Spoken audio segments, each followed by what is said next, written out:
ശബരിമല സ്വർണ്ണപ്പാളി വിവാദത്തിൽ പ്രതികരണവുമായി SNDP യോഗം ജനറൽ സെക്രട്ടറി വെള്ളാപ്പള്ളി നടേശൻ. ശബരിമലയിൽ മാത്രമല്ല കേരളത്തിലെ എല്ലാ ക്ഷേത്രങ്ങളിലും മോഷണമാണ്. ഹൈക്കോടതി ഇടപെട്ടിട്ടും നിയമസഭയിൽ അടിയുണ്ടാക്കുന്നത് രാഷ്ട്രീയ ലക്ഷ്യമാണെന്നും വെള്ളാപ്പള്ളി നടേശൻ പറഞ്ഞു. ഈ സ്വർണ്ണപ്പാളി അമ്പലത്തിലെ മോഷണമാണ്.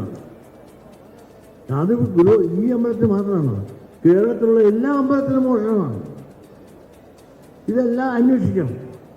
സർക്കാർ തീരുമാനിച്ചിട്ടുണ്ട് ശക്തമായ നടപടിക്ക്, ഹൈക്കോടതി തീരുമാനിച്ചിട്ടുണ്ട്. എന്നിട്ടും അസംബ്ലി കിടന്ന് അടിപൊളി നടത്തുന്നതിൻ്റെ ഉദ്ദേശം എന്താണ്? രാഷ്ട്രീയ ലക്ഷ്യമാണ്. മുഖ്യമന്ത്രി പിണറായി വിജയനെ പ്രശംസിച്ചും കോൺഗ്രസിനെ വിമർശിച്ചും SNDP യോഗം ജനറൽ സെക്രട്ടറി വെള്ളാപ്പള്ളി നടേശൻ. വിജയൻ എന്നാൽ വിജയിക്കാൻ ജനിച്ചവൻ എന്നാണ് അർത്ഥം. അടുത്ത നിയമസഭാ തെരഞ്ഞെടുപ്പിലും LDF വിജയിക്കും. കേരള രാഷ്ട്രീയത്തിൽ കോൺഗ്രസ് അപ്രസക്തമായി. മുസ്ലിം ലീഗ് എന്ന വർഗീയ പാർട്ടി വരയ്ക്കുന്ന ലക്ഷ്മണരേഖ മറികടക്കാൻ കോൺഗ്രസിന് സാധിക്കുന്നില്ല എന്നും വെള്ളാപ്പള്ളി നടേശൻ പറഞ്ഞു. പിണറായി വിജയൻ നാടിനെ നയിക്കും, വീണ്ടും മുഖ്യമന്ത്രിയാകും. വിജയൻ എന്നാൽ വിജയിക്കാൻ ജനിച്ചവൻ എന്നാണ് അർത്ഥം. അടുത്ത തെരഞ്ഞെടുപ്പിൽ വിജയിക്കാൻ പിണറായി സർക്കാരിന് കഴിയുമെന്ന് ഞാൻ വിശ്വസിക്കുന്നു. കേരള രാഷ്ട്രീയത്തിൽ കോൺഗ്രസ് അപ്രസക്തമായിക്കൊണ്ടിരിക്കും.